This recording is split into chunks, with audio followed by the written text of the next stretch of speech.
Let's imagine, fast forward 10 or 11 years and you've got a teenage Teddy with you.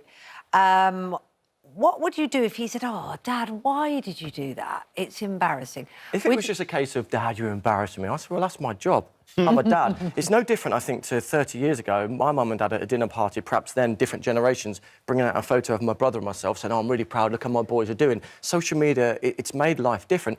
If he was saying to me, though, "Look, Dad, I'm getting bullied at school, I don't want to be on your social media," then, of course, I would respect that, and I would say to him, I'd educate him about the bullies. They're the ones who've got the issues, but if he really didn't want to be shown, I'd respect that and You take have a that very now. different perspective on this, Quentin, don't you? Yeah, I mean, I talked to my 14-year-old daughter about this yesterday, and she said, "It's about consent, Dad. You can't put my face in front of 500 million people without asking me. It's just rude, there's no respect." And there are all sorts of dangers as well. I mean, this is your digital footprint. And she says that's going to be there forever. You can't take it off. So it's a conversation you've always got to have with your child. And I think at babies, that's fine. You know, Facebook's Google recognition thing won't get you. But later on in life, when they get to sort of 9, 10, 11, you've got, out of courtesy and privacy and all these really good reasons, to have that conversation. I'd probably cross that bridge with them. Though, is I'm not even sure they know, because at 9, dressed as a gherkin or something for a school play, they might be happy about it, but then 5 years later, they might not be. So I'm not sure that actually they're in a position to even give consent. But you are to make that informed decision yourself and say, is this the right thing to do? And you see pictures of kids with political T-shirts on that the parents have taken them to things. What's that going to be like in 20 years when they're applying for jobs and things like that? So I think you really, really, really do have to be careful. But that's your right as a parent, and I'd never criticise how you've brought your children up. That's your right, how you deem fit. In my opinion, as we are bringing Teddy up, I don't think it's detrimental to him or disrespectful to him to show pictures of him, because I know it brings, as I said, awareness for his illness and happiness to other people by doing that. And I would explain to him when he gets older, I did it for this reason, and you probably unconsciously made a good impact on others. Yeah, undoubtedly, Quentin's point is really valid that came from his daughter, which is that digital footprint never leaves. That's there forever. And you can't get rid of it. You can't get rid of it. So does that concern you, Ewan, at some point down the line, as Quentin was saying, that this might come back to haunt Teddy, whether he knows it at the moment or not, or whether it's down that picture that you've put out because you're proud and you just want to share and you've been enjoying the moment and you get a really good response from it, actually might come back to haunt him a little bit? If that further down the line was the situation, I'd talk to him about that and I would stop doing that. But at this age, I don't really think it would be. So imagine that he's 4 then, and goes on to that, and you want to put him on in a nativity or whatever. Would it come into your head more then, do you think? At the moment, as I sit here now, I'd say no, I can't wait to show him in a nativity. I can't wait to share with the world him riding his first bicycle. You know, it's just the way I feel at the moment, here and now. I'm doing the best thing I can do as a parent. I'm bringing him up as well as I can, but I would obviously, as he gets older, look at the different situation, what social media, the impact that would have on him. The thing is, Quentin, parenting is tough. There's an awful lot of muck to clear up. There's an awful lot of arguments to be had and battles to be fought. If people want to just share a little moment of joy with Mother's Day coming up on Sunday, are we not allowed as parents to do that?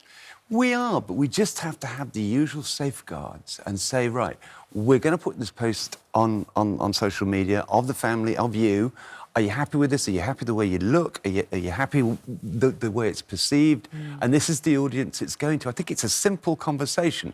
But look, this is a big, bad digital world. And it's sad that we're having to have this conversation. It really, really is. But the Australian Information Commission found a site with 45 million photos of kids on, with all sorts of pervy comments and things like that. And that is the reality of it these days, that you just need to be careful of what you post online. It's a horrible reality. It is. And I understand there's a dark web out there, and I understand that. And I think, what a shame if I can't share the love I have for my newborn son, because 1 out of every 100,000 person out there is a bad person. When mine were little, it didn't exist, the social media platform, particularly when my eldest was young. And we did try to share the love in other ways. There are other ways you can do it. I know that. Quentin, your kid's a bit older. Your daughter's 14. 14. Yeah. And at some point, has she turned around? Because I know that Kate's getting a little bit more pressure from her kids to say, oh, will you put me on? Can you put me a bit more on? Because you're very protective. Have they turned around to you ever and said, oh, Dad, come on, put that picture on? No, I don't know what that says about me and what they think of me. I mean, she made another good point. Said, Dad, if you post something of me,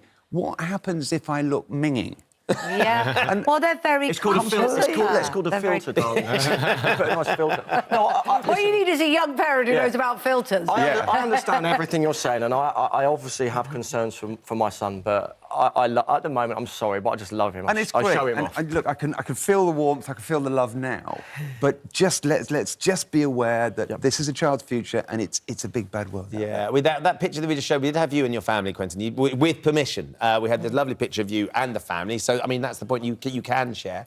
There you go. Some lovely pictures that you have shared. On your Instagram. Did you get approval before you handed it? Look, we're all there, we're all talking about it. And there will be several takes before that when it's posted.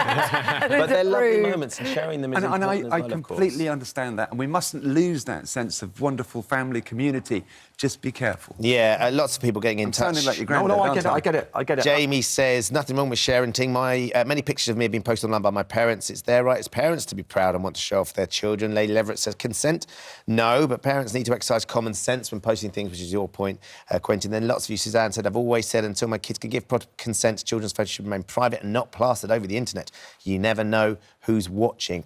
Far more people saying that consent is more important, Jen. My boys make it clear when they post a photo that they can refuse to allow it to be posted. Teddy's just a little bit too small right now. A little bit too small, and he does look absolutely divine as well.